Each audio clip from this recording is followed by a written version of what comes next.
Hi, people of Reddit. I'm Whitney, 18, female, and my bully parents are finally getting justice for what they did, and I am happy about it. To give you a little backstory, let me tell you about my mom, Eleanor, 48, female, and dad, Max, 51, male. My parents are kind of bullies, and they have always favored my golden child sister, Elsa, 21, female. I've spent most of my life feeling like a second-class citizen in my own home. I'm not going to lie, it's been really tough, and I've reached a point where I need to vent. So growing up, I was the one who could never do anything right. When I was 16, I decided to take up painting. It was a hobby I was really passionate about. I spent hours working on a piece for a local art competition. When I finally completed it, I was super proud and couldn't wait to show my parents. But instead of being supportive, my mom took one look at it and said, "Well, it's not exactly a masterpiece, is it?" and proceeded to show it to Elsa, who gave a half-hearted compliment and then went back to her homework. I felt crushed. My dad didn't even bother to look at it. He was too busy watching Elsa's new dance video. One of the worst instances was when I was 15 and had my first serious boyfriend. I was really excited about it and wanted to introduce him to my family. I was so nervous, but I thought it would be a big step in feeling more connected with them. Instead, my mom and dad barely acknowledged him. They just made snide comments about how he didn't seem like the type of guy they'd expected me to date. My mom even went so far as to make a joke about how he seemed like he was from the wrong side of the tracks. I was mortified. They never made an effort to get to know him or make me feel supported in my own relationship. And then there was the time I had a really bad bout of the flu. I was bedridden for days, feeling absolutely miserable. My parents didn't even bother to check in on me. They were too busy with Elsa's rehearsal for the play. I remember laying in bed, hearing them discussing her costume and schedule, and feeling completely abandoned. When Elsa came home, she just gave me a patronizing smile and said, "I hope you're feeling better now," before heading off to hang out with her friends. The worst part is that Elsa never really appreciated me or valued me either. I tried to have conversations with her and share things about my life, and it felt like she was always too busy or too disinterested. I only confided in her about how hurt I felt from all this favoritism, and she just shrugged it off, saying, "You're just being dramatic. Mom and Dad love us both." But it's like, if they really did love us both, why was I always treated as an afterthought? I even tried to bond with her over shared interests like books and movies, but she was always more interested in talking about herself or her friends. For example, she'd come home from a weekend trip with her friends, and instead of asking me about my week or how I was doing, she'd just go on and on about her latest adventures and how amazing her friends were. It always felt like I was just a backdrop to her life, a mere spectator in her grand narrative. I could go on and on about the countless little instances where I felt neglected or undervalued. It's been a lifetime of living in Elsa's shadow, of feeling like the backup plan or the afterthought. And the hardest part is that my parents never see it. They think they're being fair, that they love us both equally. But it's so clear to me that their love for Elsa is just on a whole different level. Sometimes I wonder if it's something wrong with me, if I'm just not worthy of their attention and affection. But then I think about all the things I've done, all the ways I've tried to prove myself. And it's like, no matter how hard I try, it's never enough. I've even tried to talk to my parents about it, but they just dismiss me or tell me I'm being overly sensitive. They say things like, "You're imagining things," or "Elsa's achievements are just more visible." but it doesn't make the sting any less painful. So 2 days ago was my 18th birthday. For context, Elsa and my birthday are just one day apart, so you can imagine how our family celebrations typically go. Growing up, I've always had this sinking feeling that my birthday was just overshadowed by Elsa's. But this year, I decided to keep things simple. I knew better than to expect a big celebration at this point. I've pretty much stopped dreaming about anything extravagant, so I told my parents that all I wanted was a quiet dinner at a nice restaurant with just a few of my friends and family. Honestly, I figured it was a modest request given everything. I was really excited about this birthday. Turning 18 felt like a huge milestone. I mean, it's the age where you finally get to say, I'm legally an adult and all that.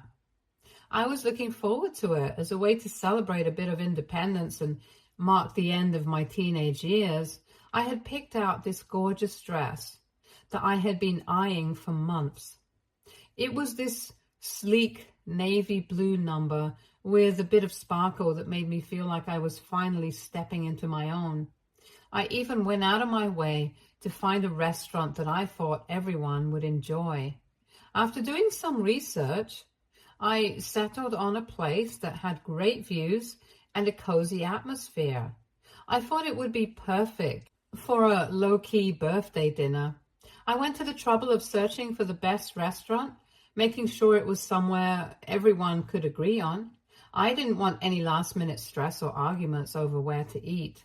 I wanted the night to be as smooth and enjoyable as possible, so I found this cute little bistro that served a variety of dishes and had a good mix of vegetarian and non-vegetarian options. I even called ahead to make sure they had a table for us just to be on the safe side. When I finally had everything planned out, I was really looking forward to the evening. I felt like I had done everything right and that this was going to be a special moment. I let my mom know about the restaurant and the time I thought would work best. I said I'd like to start the dinner around 7 p.m. and she agreed. She even said she'd make sure everyone would be there on time. I was so relieved that at least one part of this whole process seemed to be coming together smoothly. In the days leading up to my birthday, I was buzzing with excitement. I got everything ready, the dress, the shoes, and even a little bit of makeup. I wanted to feel good and look my best for the occasion. I was hoping that this year, despite the usual overshadowing, I could actually enjoy my birthday for once. It was a small personal celebration, but exactly what I wanted. No big parties, no extravagant decorations, just a nice intimate dinner with people I care about. I thought this would be a chance for my family to show a little appreciation for me too. It felt like a reasonable expectation given how little I had asked for. I reached the restaurant at 6:45 and waited outside for 15 minutes because I didn't want to go in early and seem too eager. I figured I'd be polite to give everyone a little leeway to arrive, especially since it was my special day. I wanted to make sure everything was perfect. So I decided to stick to the plan and wait until 7 p.m. before going in. When I finally walked inside at 7, hoping to see everyone gathered and ready to celebrate, it was like walking into an empty theater. I was the only one there. The reservation was still on the books, so that was a relief. But the hostess gave me a look of surprise when she saw me standing alone. She kindly led me to my table, which of course was beautifully set and ready, but it felt more like a stage for a solo performance than a cozy dinner with friends and family. The waiter came over almost immediately and asked if I'd like to order something while I waited. I was feeling a bit awkward and didn't want to start eating or drinking alone, so I told him no, that I prefer to wait for the rest of my party. He seemed understanding, though I could tell he was a little puzzled by the fact that no one else had arrived. I hoped it was just a matter of a few minutes delay, maybe some last-minute traffic or people running late. As I sat there, I tried to stay optimistic. I checked my phone a couple of times to see if I had missed any messages. Maybe someone was stuck in traffic or there was a mix-up with the timing. I kept looking towards the entrance, hoping to see familiar faces walk through the door. The restaurant was starting to fill up with other patrons, and I felt increasingly self-conscious sitting there alone, wearing my special dress, with no one to share it with. The minutes dragged on, and I was beginning to feel a knot in my stomach.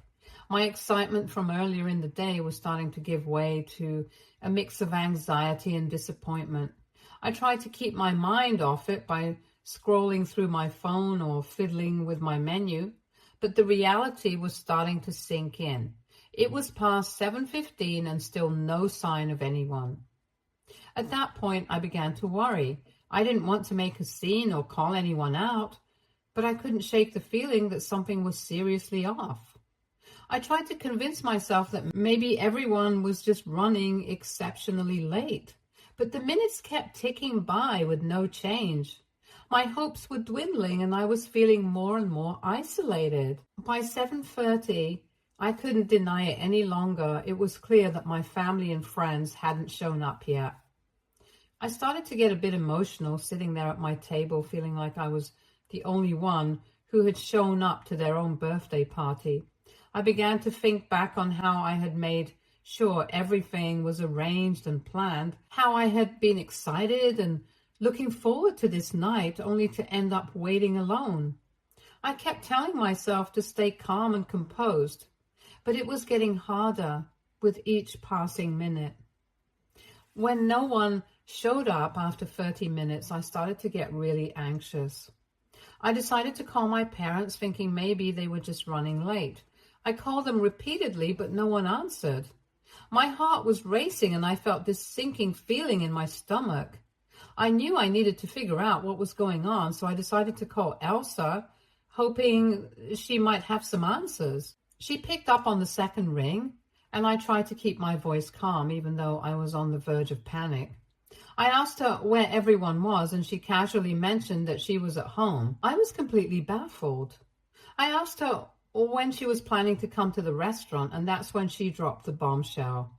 She said, "Oh, I forgot to tell you, but we had to cancel the party. Mom wasn't feeling well." I was in disbelief. I asked her why no one had told me about the cancellation. I thought maybe there was some sort of miscommunication or a mix-up. Elsa's response was shockingly nonchalant. She said, "I'm sorry, I guess I forgot to let you know." It felt like a punch to the gut. Here I was, dressed up, waiting at the restaurant, and they hadn't even bothered to give me a heads up. I tried to process what she was saying. I asked her if there was any chance they could still make it if Mom was okay, or if there was some way to salvage the evening. But Elsa's response was cold and dismissive. She said, "I really have to go now."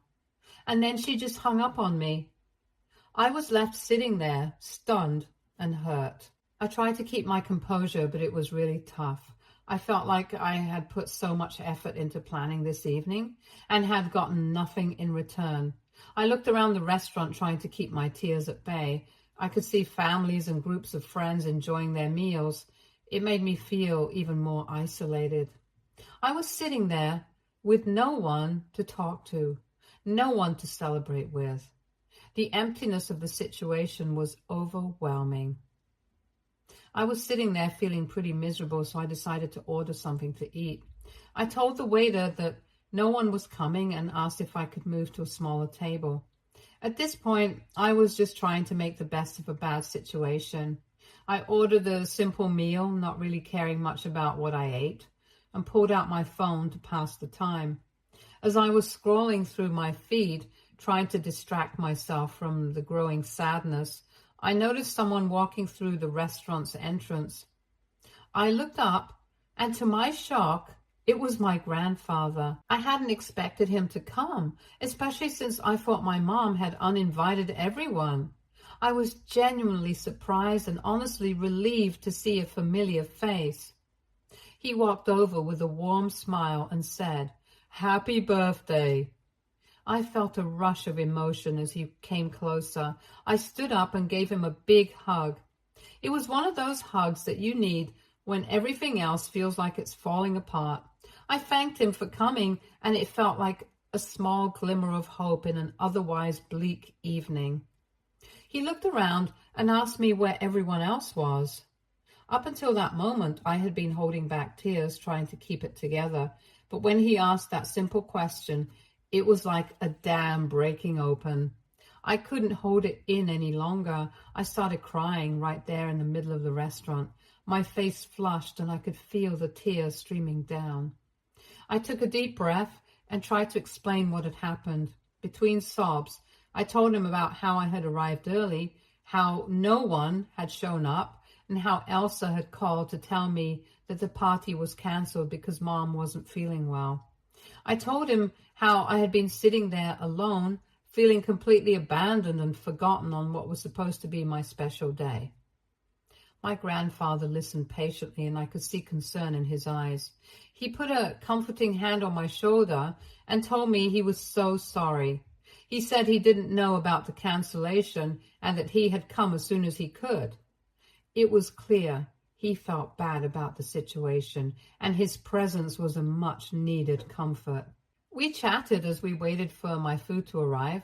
He shared some stories from his day and made a few jokes to lift my spirits.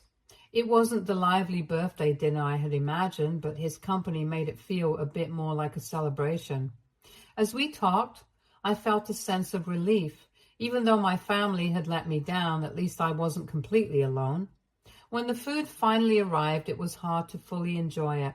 The earlier events had left me a bitter taste, and I found myself picking up my plate more out of habit than hunger. My grandfather, ever the trooper, made sure to keep the conversation light and engaging. He kept me company and made the best of the situation. My grandfather drove me home, and I was still feeling pretty raw from the evening. When we arrived, I just wanted to crawl into my room and shut out the world. I didn't say anything to my parents. I just went straight to my room and closed the door behind me. I was hoping for some peace and quiet after the emotional roller coaster of the night.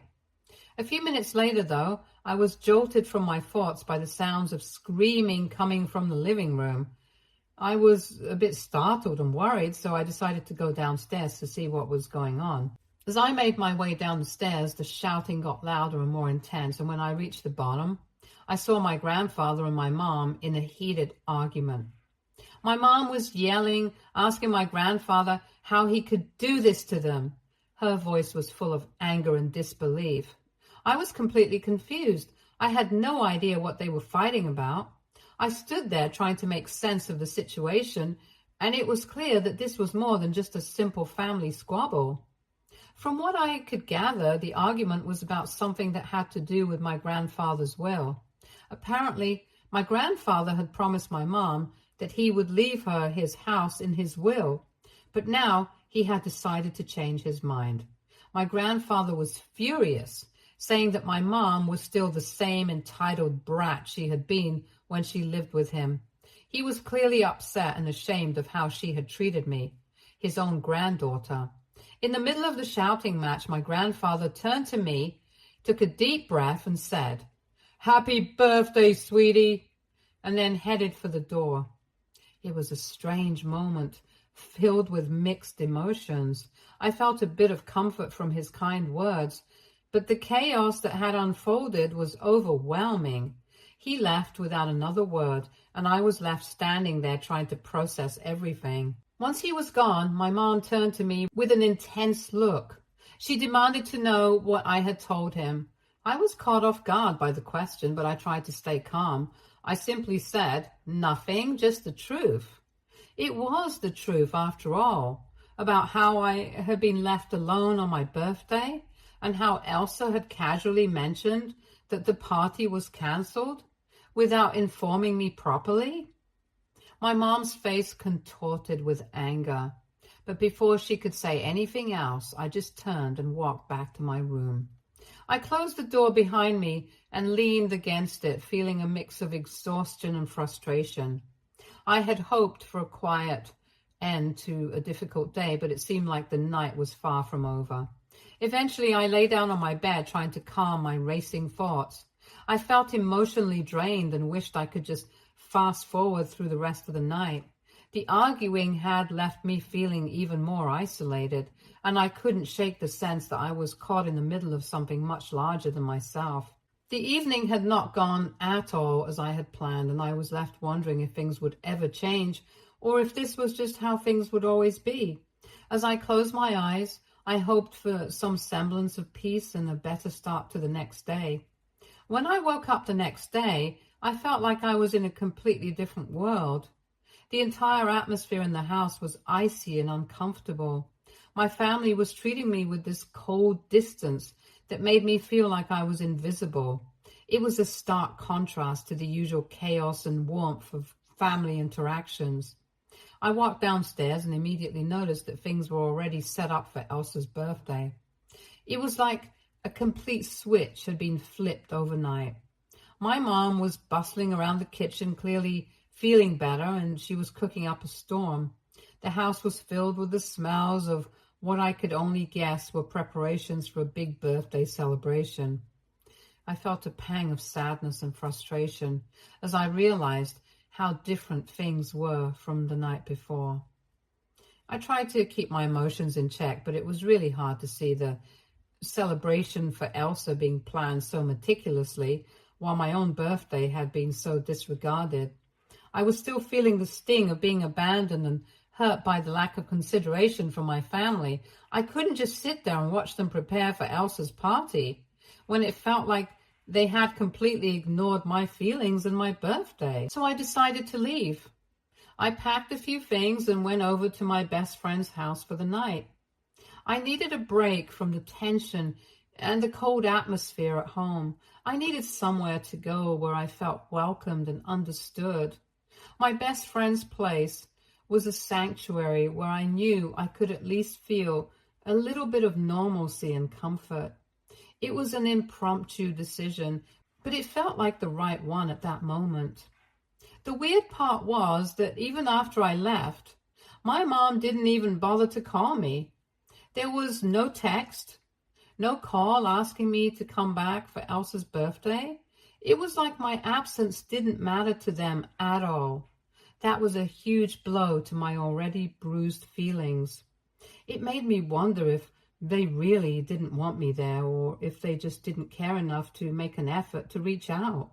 So now I'm sitting here at my best friend's house, writing this post, trying to make sense of everything that's happened. I'm feeling a mix of anger and sadness. That's been hard to shake off. It's frustrating to feel so disregarded by the people who are supposed to be closest to me. I'm trying to figure out how to deal with these emotions and how to move forward. I'm reaching out because I need advice. How do I cope with feeling this way? How do I stop being so angry and sad about what's happened? I want to find a way to heal from this and not let it consume me. Any advice or words of encouragement would really mean a lot right now. Thanks for listening to my story. Update 1. Hi everyone, I've got quite the update for you. I've been kicked out of my house. Yeah, it sounds as dramatic as it feels. It's only a few weeks until I'm supposed to head off to college, but apparently my parents couldn't wait that long. The craziest part, it all started over me not doing the dishes. So here's how it went down. I hadn't gotten around to doing the dishes one night and my mom completely lost it. She started railing at me about how ungrateful and entitled I am, how I never help around the house and all that jazz. It felt like she was blowing it way out of proportion. I tried to explain that I had been really busy with preparations for college and it was just one night, but instead of calming down, she just got angrier. Well, I lost my patience too. I snapped back and told her exactly how I felt about the way they've treated me over the years, how I've always been the one overlooked, how my birthday was just another example of their disregard. I aired out everything I'd been bottling up for years, and once it was out, I couldn't hold back. I told her about the emotional distance, the favoritism towards Elsa, and how hurt I felt about everything. As you can imagine, that didn't go over well. Things got really heated and my mom's face turned bright red, and she screamed at me to get out. I was stunned but not surprised. I'd seen this coming for a while now, though I didn't expect it to be triggered by something as mundane as the dishes. I didn't wait around for any more drama. I grabbed a bag, threw in a few essentials, and just left. I didn't even bother with a big goodbye or explanation. I was too upset and needed to get out of there before things got even worse. I told my mom I'd come back for my stuff when I was heading to college, but for now, I needed to be somewhere else. I went straight to my best friend's house. I called her up on the way, hoping she wouldn't mind me crashing there for a bit. Luckily, she was totally understanding and told me I could stay as long as I needed. Her place has been a haven for me ever since. I don't know what to do now. Update 2. Hi everyone. I know it's only been a few weeks since my last update, but I figured I should let you all know what's been happening. Honestly, things have been pretty quiet on my end, but there's a bit of news that might interest you. So yesterday, I finally got a chance to talk to my grandfather. After the whole drama of being kicked out and everything, I felt like I needed to let him in on what was going on. I called him up and filled him in on the whole messy situation, how I got kicked out over not doing the dishes, the fight with my mom, and the fallout with my family. His reaction was intense, to say the least. He was absolutely furious when he heard what had happened. He couldn't believe that things had escalated to that point over something as trivial as dishes. But more than that, he was upset that I hadn't reached out to him sooner. He said he would have been more than willing to help me out if I had called him earlier. It was a mix of relief and frustration hearing that. Relief because he was willing to help, but frustration at the timing of everything. We ended up having a pretty long conversation about what had happened and how I was feeling. It was really comforting to have someone who understood my side of the story and who was willing to step up and support me. He reassured me that he was on my side and that I shouldn't feel like I had to go through this alone. It felt good to know that there was at least one person in my family who was genuinely supportive. My grandfather has decided to come over the day after tomorrow to help me get my stuff from my parents' house. It's a huge relief to know that I won't have to deal with this by myself. He's going to help me pack up everything I need for college and get it all sorted out. I'm honestly a bit nervous about going back to the house and facing my parents again, but having my grandfather there makes me feel a lot more confident. Update 3. Hi everyone. So I've got another update for you, and unfortunately it's a pretty rough one. Yesterday was supposed to be the day when I finally got my stuff from my parents' house with the help of my grandfather. However, things took a really terrible turn. When we arrived at my parents' house, I was shocked to find that almost all of my belongings were gone. It turned out that they had either thrown away or donated pretty much everything. All that was left were a few old notebooks. I couldn't believe my eyes. It felt like a total violation of my personal space and belongings. I was at a loss for words. Naturally, I confronted my parents about it. I asked them what had happened to my stuff and if they knew where it all went. Their reaction was to laugh at me. They actually laughed. It was like they found my distress amusing. I was stunned and heartbroken. It was like a final slap in my face, and I couldn't hold back my tears. My grandfather was absolutely furious when he saw how they treated me.